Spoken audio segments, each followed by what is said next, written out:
ఎప్పటికప్పుడు తాజా వార్తలను అందిస్తున్న పీవీఆర్ టీవీ9 న్యూస్ కు స్వాగతం.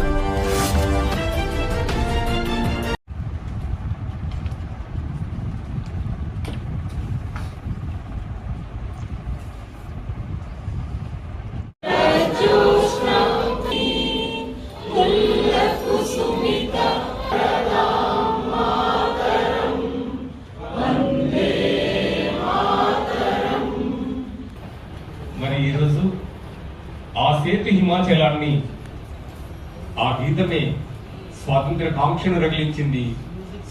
విద్యాలయంలో పాటగా మనం వినిపిస్తూనే ఉంటుంది. గీతాన్ని జాతికి అంకితం చేసినటువంటి గీతం, ఆ పాటలో ఉన్నటువంటి మాధుర్యం ఎంత మాత్రం అతిశయలేదు.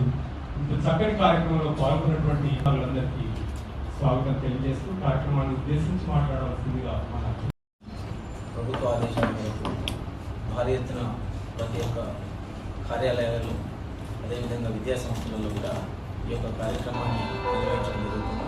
దీన్ని మాత్రం రచించిన తర్వాత భగవద్గీత రచించిన తర్వాత దీన్ని మన జాతీయ గీతంగా పెట్టుకొని 150 సంవత్సరాల నుంచి దీన్ని ప్రతిసారి కూడా ప్రతిరోజు మనం ఎక్కడైనా సరే విద్యా సంస్థలు కానీ లేకపోతే ఇంకేదైనా కార్యక్రమాల్లో నిర్వహిస్తున్నప్పుడు మనం దీన్ని మన గీతాన్ని జాతీయ గీతాన్ని ఆలోచించబడుతుంది. సో కాబట్టి దీని యొక్క ప్రాముఖ్యత మనందరూ తెలుసు. ఒక దేశాన్ని అందరికీ కూడా ఈ గీతము ఏకతాటిపై నడిపించి దేశానికి స్వతంత్రం తీసుకొచ్చే దాంట్లో చాలా ముఖ్య పాత్ర పోషించడం జరిగింది.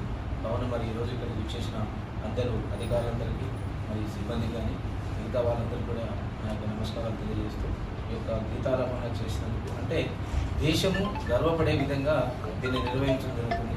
అదేవిధంగా మన రాష్ట్ర ప్రభుత్వం కూడా ఇది ప్రతి చోట కూడా చేయాలని చెప్పి ఆదేశాలు రావడం జరిగింది.